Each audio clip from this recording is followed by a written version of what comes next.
Hello, everyone. Welcome to this episode of The Hometown Traveler, this YouTube live episode. I am live here in my apartment in Niagara region of Ontario, Canada, going to be answering the most frequently asked questions about the Niagara Falls area. And took these questions off the internet at various sites. And before we get started, just want to ask you to leave your questions in the comment section below. If you have any questions at all regarding Niagara Falls or the Niagara area, leave them down below and I'll get around to answering them as best as I can. And maybe even if it's a good enough question that I think a lot of people might be interested in, might even be able to do an entire episode about it. So leave your questions in the comments section below, things that you would like to know about Niagara Falls if I don't answer them here on this episode today. So let's get started. The first question and the most frequently asked question that I saw on the internet when I was doing my research was, do I need a passport to enter into Canada if I'm coming from the United States?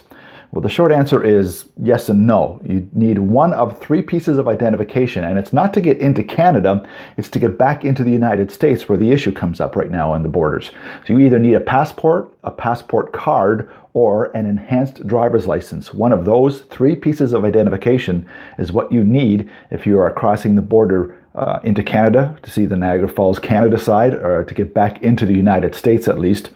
That is for everybody that is 16 years of age or older in your vehicle. Anybody 15 and under in your vehicle needs to have at least a birth certificate or something to prove that they are your child or they are somebody in your care, to make sure you're not doing anything nefarious as you're crossing the border with young children. So passport card, or enhanced driver's license. That's the three things you need if you're going to be crossing the border to get to Niagara Falls, Canada from the American side. Now, there are three bridges to get you over onto the Canadian side here in the Niagara region. There is the Peace Bridge, which runs between Buffalo and Fort Erie. There is the Rainbow Bridge, which runs between the two Niagara Falls, Ontario, Niagara Falls, New York is the Rainbow Bridge. And then there's the Queenston-Lewiston Bridge, which, surprise, surprise, runs between Queenston on the Canadian side and Lewiston, New York on the American side. There's also a fourth bridge. It's the Lower Bridge in Niagara Falls.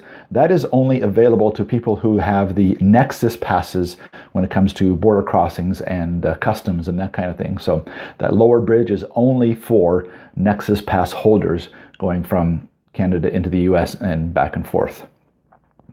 Next question, what's the weather like in Niagara Falls? Well, Niagara Falls definitely has four seasons, although some people might argue that right now. We had a very long winter, a very short spring, and we are in the midst of a couple of heat waves here in the Niagara region right now. So there's four seasons, which means you'll see everything depending what time of year you come. I mean, you could see everything in a week depending what time of year you come, from heat to snow to rain to sleet to whatever. But four seasons. Winter is beautiful around here, especially right down by the falls when the trees and all the area around the Niagara Falls itself gets coated with ice and looks really beautiful down there. But right now it is unbelievable here in Niagara Falls with the beautiful weather, and all the flowers are blooming, and it is just a great time here in summer to be in Niagara Falls. And but you can come anytime you want. We have a very, very strong tourist season in the fall because of the changing colors, because there is a fall or autumn season here in Niagara. All the leaves change colors in the area, and it's a beautiful sight when you're looking across the Niagara Gorge and off the escarpment to see the changing of the colors of the leaves. It's a beautiful sight indeed. All right, next question. Best GPS address to enter when you want to get right to the falls. Well, that address, and I'm going to read it so I get it right, 6650 Niagara Parkway, Niagara Falls, Ontario. If you enter that address as the destination address in your GPS, that will take you right to the brink of Niagara Falls. But you can't park there. There is a parking lot across the street from Table Rock, but it's a little bit down the road a ways, so you can find that parking lot just by the signs for sure. But 6650 Niagara Parkway in Niagara Falls, Ontario, Canada is the address to enter in your GPS if you're traveling by vehicle and have a hard time reading signs, because trust me, as soon as you get across the border into Canada, there's lots of signs. You're not going to miss how to get to Niagara Falls, that's for sure. So once you get here, a great question that people ask is, how much is parking? Well, that depends on what day of the week you come and what time of year you come. It can range anywhere from $5 to $50. You're going to see prices vary a lot in the parking garages and parking lots. There's a lot of tiny private parking lots, especially in the Clifton Hill area, which is the main tourist area at the falls, and then on Fallsview Boulevard, which is the other main tourist area right above the falls on the cliff. It ranges anywhere from $5 on slow weekday afternoons to $40, $50 on Fridays and Saturday nights and Sunday afternoons during holiday weekends. So you can have the entire range, have cash on you. I'm going to talk about cash in a second, but you have to have cash unless you're going to be going into the parking garage at Fallsview Casino or at Casino Niagara. Those are the two main parking garages in the tourist areas. There are ticketing systems with both of those, and you can pay with debit and stuff at machines inside the buildings, but you are going to need cash to use the parking lots in the Niagara Falls area. Now, talking about cash, another big question is, can you use US currency in Niagara Falls, Canada? Well, the answer is yes. However, there's a few caveats to go along with that. You can use American cash, but at most places, most of the attractions, the rides, that kind of thing, they all take American cash. But a lot of places are going to give you your change in Canadian money. So you're going to lose quite a bit on the exchange because you're not going to get bank rates if you're giving your American money at one of the attractions. There's a markup for handling the American money. So you're not going to be getting American change. You're going to be getting Canadian change, and you're going to lose quite a few percent, upwards of 5% or more on the exchange rate. What you want to do if you're an American visiting the Canadian side of the border of Niagara Falls is have a little bit of Canadian cash. I would say $50 or less, just to have for parking, for small incidentals, like if you want to stop and get a drink because you're hot or whatever while you're walking around the city and the area. Just have a little bit of Canadian cash and do every other purchase either on debit or credit. You're going to save a lot of money in exchange because you're going to get your bank rate on either your credit card or your bank card when you do your debit purchases. And that's a lot safer. I mean, everybody tells you don't carry large quantities of cash around when you're on holidays. So that is probably the best way to go. Small amount of Canadian money just for parking lots and small incidental purchases. Use your debit card and your credit cards for any major purchases, like for paying for hotel rooms or for meals at restaurants and that kind of thing. Now, speaking of the safety of carrying large amounts of cash, another big question people ask is, how safe is Niagara Falls? Is there any crime here? Yes, to tell the truth, there is a little bit of crime in Niagara Falls, but it's mostly petty stuff. There is once in a while when something big happens, whether it's an assault or, God forbid, even a murder. There's been a couple of those in the last little while. It is big news here because it happens so rarely. But there is petty crime. There are hotel room thefts out of cars and parking lots. There's a few vehicle thefts that go on once in a while, depending on what kind of vehicle it is and where it's left unattended.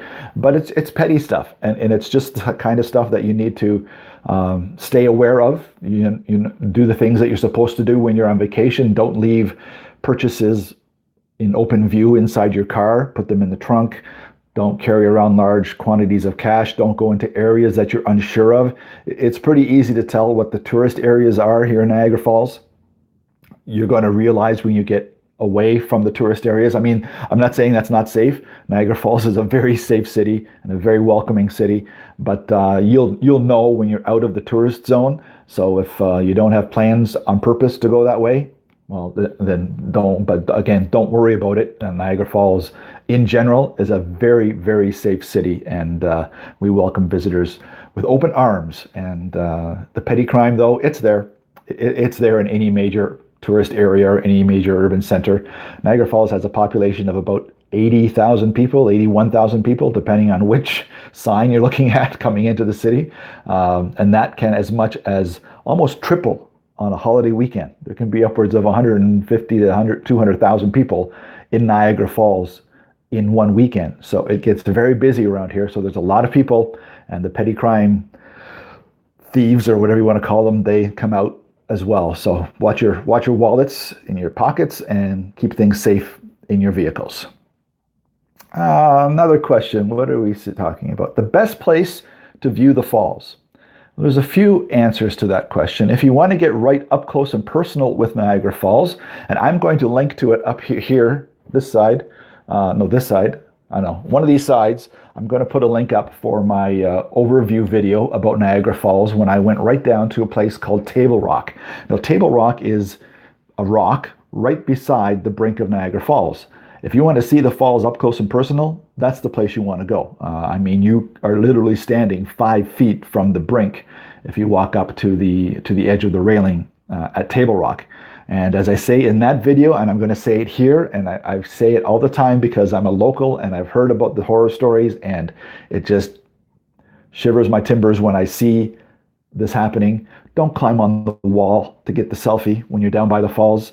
Those walls get wet. The water goes all over the place because of the wind currents, and there have been people who have lost their lives because they were standing on the wall to get that perfect picture down by the falls, so don't do it. So that's the area on the Canadian side where you really will get a great view above the falls. Now, there's also an attraction called Journey Behind the Falls. If you want to get really up close and personal and wet, take the Journey Behind the Falls attraction. It takes you down a very big elevator shaft, and you are down at the bottom of the falls, like right at the bottom of the falls, right beside where it lands on all the rocks. And you also have a couple of tunnels that take you behind the falls, so you can actually see behind the waterfall. Everybody's got the picture of the really dark cave with the bright white waterfall right in front of you. You are behind Niagara Falls. When they say Journey Behind the Falls, you actually go behind Niagara Falls on this attraction. So that's something you want to check out, and that's at Table Rock as well, run by the Niagara Parks Commission. So that's a great way to see the falls as well. Another great way to see the falls, and this is, again, I'm not getting paid by anybody for promoting any of the attractions here. It's the Hornblower cruise ships. Hornblower is the operator of those ships that you see in all the videos that are traveling up the Niagara River right to the base of the falls. I mean, the boat shakes. You are right at the base of the falls, and you see close up the power of Niagara, and it is something to behold. It's probably I think it's the best attraction in Niagara. I know a lot of people think that way. Hornblower Cruise Lines took over operation of this attraction, I want to say 3 years ago, maybe 4. I don't know exactly.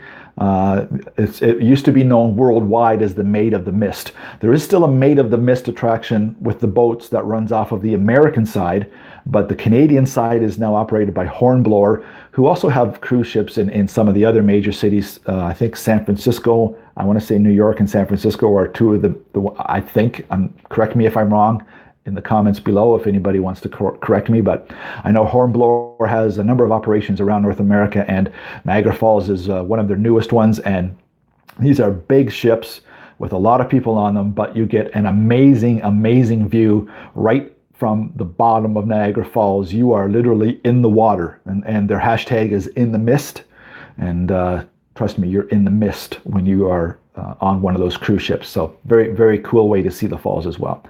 Now, as far as far away or up above vantage points, the Skyline Tower is the place you want to be. The Skyline Tower, it is an iconic tower, iconic building here in Niagara Falls. It's been here for as long as I can remember. I'm not sure exactly what year it was made, but it's a long time ago, and it's been around a long time. I love the view from the Skyline Tower. It is way up there on the hill above Niagara Falls, and you go up in a glass-sided yellow minion-looking elevator on the outside of the building, so you see the view as you head your way up to the observation levels. And when you get up there, first of all, up top on the Skyline Tower, there is a buffet level, a restaurant which is a buffet. There is the revolving dining room, and again, the revolving dining room, it's great. It's nice. It's romantic. The dining room revolves. I think it's about once an hour.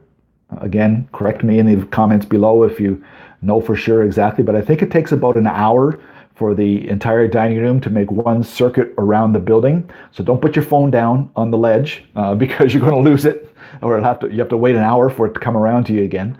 And then above that, there is an observation level, outdoor observation level, lots of fences and that kind of thing to keep everybody safe. But That is where you really want to go to get a bird's eye view of the falls. It's really it takes people's breath away when you get up there, and I like going up there. I haven't been up there for a while, but it's someplace when you're a local and family comes to visit from out of town that's never seen the falls or never been here, you have to do the Journey Beyond the Falls. You have to do the Skyline Tower, at least of two of the things that you want to take your family on, and then the Hornblower cruise ships is another one that you have to do those things when you come to Niagara Falls. Speaking of things to do, a question asked quite a bit that I noticed on the internet, which sort of makes me laugh, but just in general, can I do everything in one day? No. No, you are not going to do all the attractions and all the things there are to do in Niagara Falls, Ontario, Canada in one day. There is just too much to do. You can pick and choose. I mean, you can drive around and see things, and you can pick and choose the attractions that you want to do, so you can get a feel for it, do the touristy type things for an entire day. But there's no way you're going to do everything there is to do in Niagara Falls in one day. You can see the falls, you can do a couple things, but there's just so much to do, not only just right at the falls, but in the Niagara Falls area. As soon as you get away from the actual tourist center right at the falls, I mean, you go up the park downriver a little bit, and you've got the Spanish Aero Car, which takes you on a open-sided Spanish Aero Car over top of the Whirlpool Rapids, which is just a little bit downriver from the falls itself. So there's that you can do. There's the zip lining that's right at the falls. There's just so much to do that you're never ever going to be able to do it in a day. I would suggest, if you really want to get a feel and do a few of the main attractions, plan on doing a weekend. Or 3 days. Like, get here on a Friday afternoon, then you've got Friday night and Saturday night in a local hotel or Airbnb or a bed and breakfast or however you want to stay, and then you can leave again on Sunday afternoon. That 48 hours is a good indicator of how long it will take you to really get a feel and do some of the main attractions here in Niagara Falls. I mean, again, it's up to you. You want to do everything, it's going to take longer. You're going to need a week. You're going to need 5 days. But and then if you spend a little longer time in Niagara Falls, that gives you some time to do some of the outlying areas like Niagara on the Lake. You can spend a good day in Niagara on the Lake, in the Niagara on the Lake area, with the old town and the wineries and the historic stuff from the War of 1812 and that kind of thing. So if you spend a little longer in the Niagara area, you can start looking at doing the Niagara Falls stuff, and then expanding your horizons and getting out of town and doing things like Niagara on the Lake and St. Catharines and that kind of thing. See the Wellandship Canal, things like that. So that's a good indicator. Niagara Falls only, give yourself 48 hours. Niagara Falls and area, give yourself a good 3-4 days, and then you'll really get a feel for how beautiful this area is and what it has to offer as far as amenities and attractions and things to do and places to eat. I'm going to touch on that in another episode altogether. There are so many amazing places to eat here in the Niagara area, not just in Niagara Falls, but at the wineries themselves, and some standalone restaurants that you just have got to check out if you come for any length of time here in the Niagara region. What else can we talk about? Oh, hotel reservations. Do you need to make hotel reservations, or can you just show up in the city and walk into a hotel and get a room? Yes and no. Again, depends on the time of day. Depends on the time of the week and the time of the year. You will have a lot of an easier time just walking into a hotel if it's a Monday to a Thursday. Even during the tourist season, you will find places that have rooms available. But as I mentioned, on holiday weekends, and even now just on weekends in general in the summertime, from about the middle of May to Labor Day, this city fills up pretty fast, and it fills up pretty well. There are could be upwards of 75 to 100,000 people in Niagara Falls, and especially on holiday weekends, that number goes up even more. So you want to get a reservation ahead of time. That's the best way to do it. It's so easy. You can do it online now, of course, and lots of Airbnbs in Niagara Falls, lots of them. A little bit of a discussion in the city about Airbnbs and taxes and that kind of thing, but Airbnbs do operate in Niagara Falls. And there are some beautiful small Airbnbs or bed and breakfasts, standalone bed and breakfasts that don't use Airbnb. They go on Travelocity and that kind of stuff. In Niagara on the Lake area, there are some gorgeous old homes that have been converted to bed and breakfasts in the Niagara on the Lake area. If you enjoy staying at places like that, shout out to my cousin and her husband who have one in Niagara on the Lake. So lots of options. And again, if it's a last minute decision to come down here, you can take your chances. The further away you get from the main tourist area, as you head down a street that's called Lundy's Lane, which is actually Ferry Street becomes Main Street, becomes Lundy's Lane as you drive away from the top of Clifton Hill. You'll see there's motels out there as opposed to the big hotel chains. There are more standalone motels heading out that way, and able to find accommodations there on short notice or no notice just by driving up, and they're all they're all good. I've never heard anything really bad about any of the motels on the main strips here in Niagara Falls. But it's a motel. You get what you pay for as opposed to one of the big hotel chains. So you take your chances when you come here without reservations on a holiday weekend or a weekend in the summertime. Anyhow, I'm just trying to see. Oh, I have to talk about this. There's a question that it's the most frequently asked question of people that work in the industry in Niagara Falls who have, and it's just, people have actually asked, oh, let's talk, okay, I'm going to get back to that. I promise, I'm going to get back to that. But first, the lights on the falls and fireworks. When is the falls lit up and when are the fireworks? So right now in the summertime, when I'm shooting this or live now on YouTube, and if you're watching this again on the replay, Niagara Falls is lit up. Actually, Niagara Falls is lit up every night of the year, every single night of the year. The times change because it gets darker at different times of the year based on the season.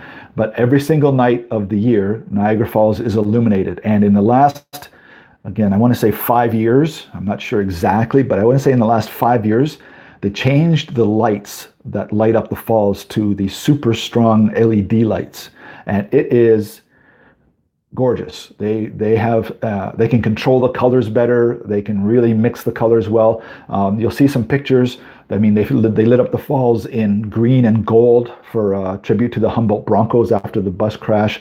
They light up the falls in different colors based on, like, if it's Alzheimer's Awareness Day or if it's Cancer Awareness Month or whatever. They light up the falls in all different colors. On any given night, it goes through a cycle. There's bright white, and then they do a rainbow colors, and then they do, blue and green and so on. So every single night of the year, the Niagara Falls is lit. The fireworks are right now in the summertime, every single night. There are fireworks over Niagara Falls every night in the summertime from, I think it started the 24th of May weekend for Canada, which is right around the same time as Memorial Day weekend for the United States, and goes right through Labor Day. Every single night, there is fireworks over the falls. And some nights, the holiday Mondays, like the Mondays during the holiday season, 24th of May, 1st of July, 4th of July for the American holiday, and then I think Labor Day weekend, the fireworks are a little longer. They last a little longer. They put on a bigger show on the holidays, but every night there's at least, it's about a 5 to 10 minute fireworks show, and you've got to see it. There's nothing like seeing the fireworks over Niagara Falls. Go to Victoria Park, which is right on the parkway at the bottom of what's called Murray Hill, right below the casino, Fallsview Casino. That is the best viewing area if you're right down there to see the falls, and it's something you have to see at least once in your lifetime. So fireworks every night in the summertime. I want to say every Friday night off season, but don't quote me on that. I don't know why I don't know that off the top of my head and why I didn't research it before I came on this. But there's fireworks regularly throughout the year in Niagara Falls, and again, every day of the week, all summer long. Anyhow, back to that last question. This is going to be the last question I answer, and then we're going to cut off this episode. The question that a lot of people ask is, when do you shut off the falls? Yes, people actually ask, when do the falls get shut off? The answer is never. The falls have been actually completely shut off, I think, only once in their history, and that was so that they could do work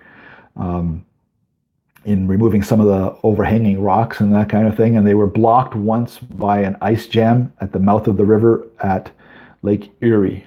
So I want to say that's the only times that Niagara Falls has actually been completely shut off.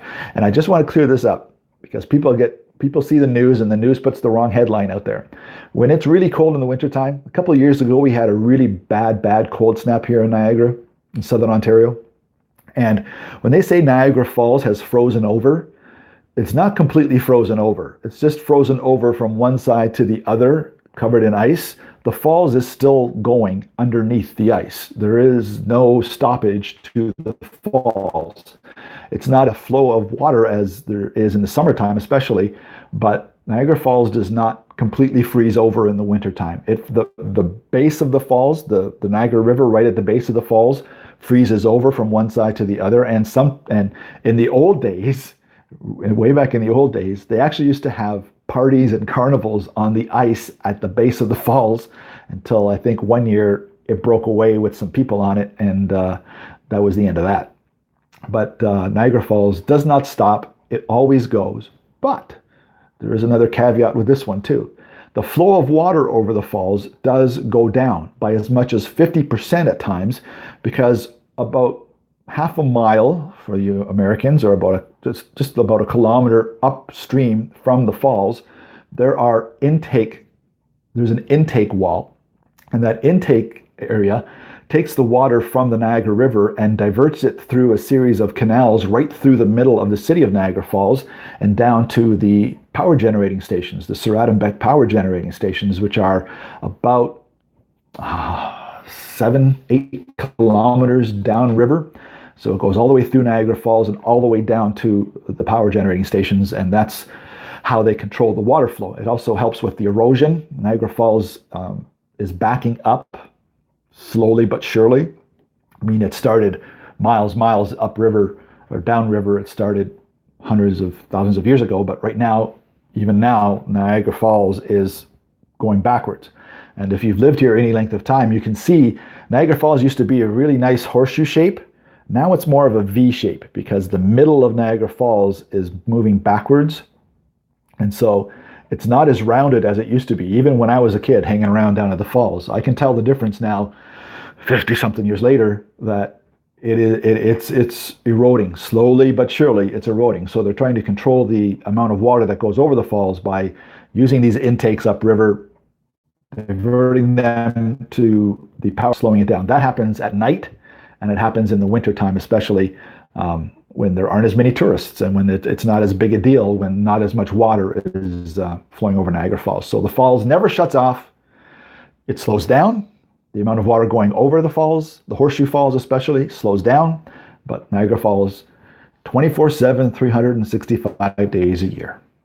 Well, that's about it. I thought I'd answer a few of the most commonly asked questions that I could find on the internet as far as Niagara Falls goes. And again, in the comment section below, leave your question. What would you like to know about Niagara Falls or about the Niagara region in general? And if it's not a one-sentence answer, maybe I'll take a look and do an entire episode for you. Lots of great things planned for future episodes. Going to focus on the wineries in the Niagara-on-the-Lake area. Going to look at some of the attractions in Niagara Falls. Hopefully going to get a ride on the Hornblower cruise ships to give you a close-up view of what exactly happens when you take a boat right to the base of Niagara Falls. So lots of great things coming up in store here on the Hometown Traveler. And thank you very much for joining me for this YouTube Live. This was interesting, fun. I hope anybody that was tuned in enjoyed it. And if you're watching a replay, hope you got your questions answered. And in the meantime, have yourself a great time on your travels. Don't forget, the world is at your doorstep. Talk to you soon.